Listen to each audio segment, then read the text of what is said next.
Hello student, आप सभी का वेलकम एस्पिरेंट संतोषी के यूट्यूब चैनल के अंदर। तो फ्रेंड्स, आज हम सभी देखने वाले हैं बीएससी टू इन्वायरमेंटल स्टडीज़ का जो भी सेमेस्टर 4 के स्टूडेंट हैं जिनका सेशन 2022 से 26 है। तो फिर स्टूडेंट, ये वीडियो आप सभी के लिए है, ठीक है।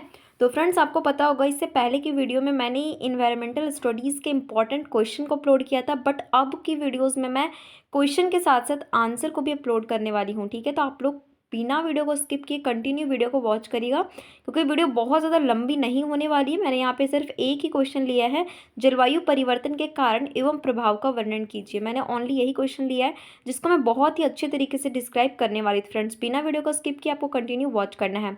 तो फ्रेंड्स, क्वेश्चन को देखने से पहले मेरी आप सभी से एक हम्बल रिक्वेस्ट है कि प्लीज़ आप हमारे इस यूट्यूब चैनल को सब्सक्राइब कर लीजिए एंड बेल आइकन को प्रेस कर लीजिए। अगर आपको क्वेश्चन का पीडीएफ वगैरह से रिलेटेड अगर कोई इन्फॉर्मेशन चाहिए, पीडीएफ वगैरह चाहिए, तो फ्रेंड्स फिर मेरा आप डिस्क्रिप्शन में चेक करिए, वहाँ पे मैंने अपने व्हाट्सअप चैनल का लिंक डाल दिया है। आप मेरे व्हाट्सअप चैनल में ऐड हो जाइए, वहाँ पे आपको टाइम टू टाइम हर एक चीज़ की पीडीएफ वगैरह मिलती रहेगी, ठीक है फ्रेंड्स। तो चलिए हम लोग क्वेश्चन को देखना स्टार्ट करते हैं।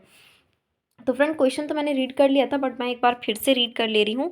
यहाँ पे हमारा क्वेश्चन है, जलवायु परिवर्तन के कारण एवं प्रभाव का वर्णन करिए, ठीक है। तो ये क्वेश्चन काफ़ी ज़्यादा इंपॉर्टेंट है हमारे एग्जाम के बेसिस से। हो सकता है ये क्वेश्चन आपको एग्जाम के अंदर देखने को भी मिले, है ना। तो चलिए हम लोग देखते हैं इसका उत्तर।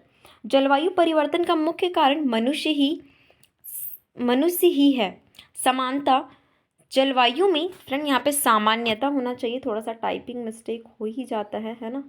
सामान्यता, ठीक है, आप यहाँ पे सही से लिख लीजिएगा, सामान्यता, ठीक है। सामान्यता जलवायु परिवर्तन कई वर्षों में धीरे धीरे होता है, लेकिन मनुष्य के द्वारा पेड़ पौधों की लगातार कटाई और जंगल को खेती या मकान बनाने के लिए उपयोग करने के कारण इसका प्रभाव जलवायु में भी पड़ने लगा है। जाहिर सी बात है फ्रेंड कि जलवायु का परिवर्तन होने का मुख्य कारण मनुष्य ही है फ्रेंड्स, अगर देखा जाए तो, है ना। क्यों? क्योंकि वो अपने साधनों को और भी ज़्यादा उपयोगी बनाने के लिए, वो और भी ज़्यादा आरामदायक ज़िंदगी को पाने के लिए वो क्या कर रहा है, प्राकृतिक संसाधनों का हनन कर रहा है। प्राकृतिक संसाधनों का हनन कर रहा है यानी कि जंगल को काट रहा है, पेड़ पौधों को काट रहा है। तो इससे डेफिनेटली जाहिर सी बात है फ्रेंड कि जलवायु परिवर्तन होगा ही होगा। जलवायु परिवर्तन होगा तो ये नहीं कि सिर्फ जंतुओं पर असर पड़ेगा, है ना, हम मनुष्यों पर भी असर पड़ेगा, हम मनुष्यों पर भी इसका प्रभाव पड़ेगा, ठीक है। तो चलिए देखते हैं आगे। जलवायु परिवर्तन एक जटिल और बहुत स्तरीय समस्या है, ठीक है। बहुस्तरीय समस्या होगा फ्रेंड, यहाँ पे बहुस्तरीय समस्या है जिसकी कई कारण हैं। यहाँ कुछ प्रमुख कारण हैं, ठीक है। तो जलवायु परिवर्तन होने के कई कारण हैं, ठीक है। तो आइए हम लोग कुछ प्रमुख कारणों को देख लेते हैं फ्रेंड्स।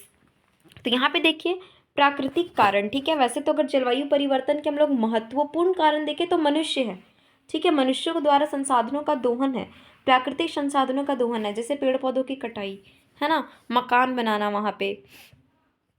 तो ये सारी चीज़ें क्या है फ्रेंड, जलवायु परिवर्तन के कारण। बट कुछ ऐसे कारण हैं, ठीक है, जो प्राकृतिक कारण भी जलवायु के परिवर्तन में अपनी भूमिका अदा कर देते हैं, ठीक है। तो आइए देखते हैं। विकिरण चक्र, सूर्य की ऊर्जा की मात्रा में परिवर्तन, है ना। कभी कभी आपको पता होगा हर जगह सूर्य की ऊर्जा समान मात्रा में नहीं पड़ती है, तो जब इसमें परिवर्तन होता है तो जाहिर सी बात है कि जलवायु परिवर्तन होगा ही होगा, है ना। तो सेकेंड पॉइंट है हमारा जलवायु विस्फोटक, यानी कि जलवायु विस्फोट क्या है फ्रेंड, तो वो देखिए, ज्वालामुखी विस्फोट से वायुमंडल में धूल और गैस से छोड़ी जाती है, ठीक है, जिसकी वजह से क्या होता है, जलवायु विस्फोट होता है। इससे भी हमारे जो वातावरण है, ठीक है, इसमें जलवायु परिवर्तन होता है ज्वालामुखी विस्फोट की वजह से, ठीक है। तो ज्वालामुखी विस्फोट क्या है, तो ज्वालामुखी विस्फोट से वायुमंडल में धूल और गैस से छोड़ी जाती हैं, ठीक है, गैसें छोड़ी जाती हैं। तो ये समस्या भी जलवायु परिवर्तन में अपनी भूमिका अदा करती हैं।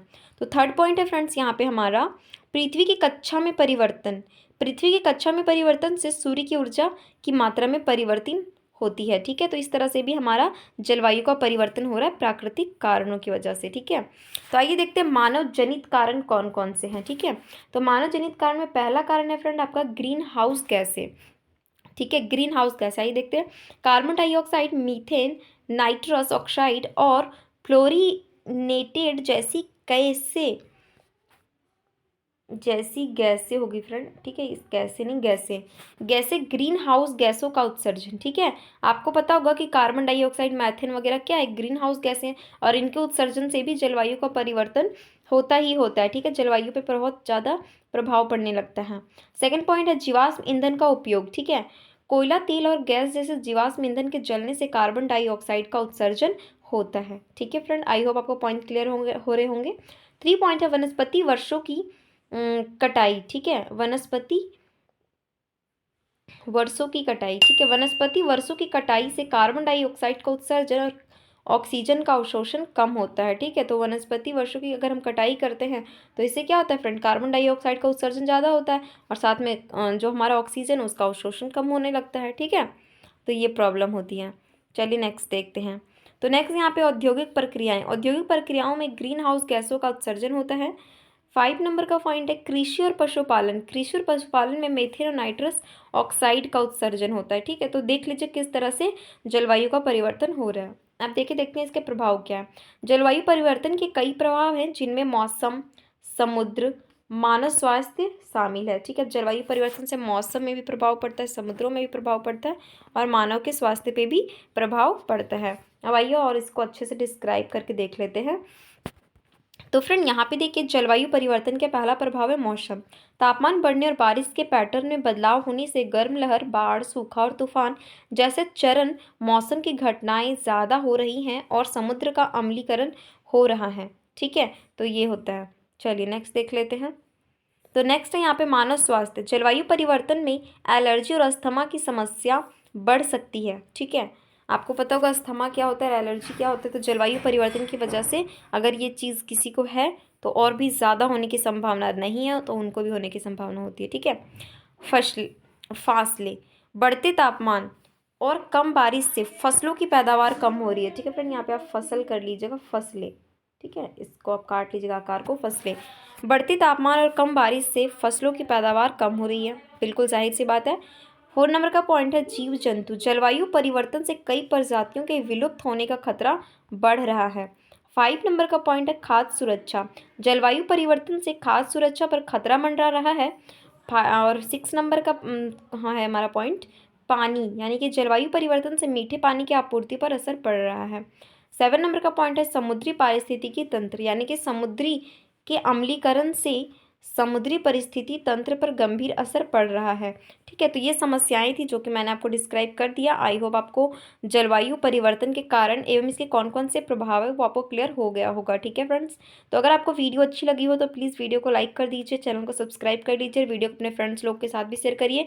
और अगर अभी तक आपको पॉइंट्स अच्छे से क्लियर नहीं हुए, 2 से 3 बार खुद से पढ़िए, एक बार मेरा पढ़ा हुआ सुनिए, तो डेफिनेटली जाहिर सी बात है आपको कुछ लगभग पॉइंट्स क्लियर हो जाएंगे। और मैंने बहुत ही सिंपल सेंटेंसेस में आंसर्स लिखे हुए हैं, तो आई होप फ्रेंड आपके एग्जाम के लिए हेल्पफुल होगा। तो मिलते हैं फ्रेंड फिर नेक्स्ट वीडियो में। बाकी चैनल को सब्सक्राइब करना बिल्कुल ना भूलें।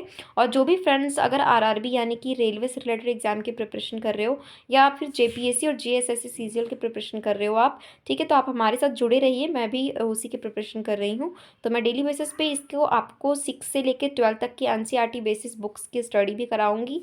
जो मैं करूँगी वही आप सभी के साथ भी शेयर करूँगी। एंड साथ में मैं फ्रेंड्स आपको करंट अफेयर्स भी प्रोवाइड करवाया करूँगी। ठीक है, डेली बेसिस का। तो आप हमारे साथ जुड़े रहिए, चैनल को सब्सक्राइब कर लीजिए। अभी सेम 4 का एग्जाम चल रहा है इसलिए मैं इससे रिलेटेड वीडियोस डाल रही हूँ। तो बहुत जल्द मैं आप सभी को उन सब चीज़ों से भी रिलेटेड वीडियो बहुत जल्द लाऊंगी। तो मिलते हैं फिर नेक्स्ट वीडियो के अंदर। बाकी चैनल को सब्सक्राइब कर लिए, वीडियो को लाइक कर लीजिए।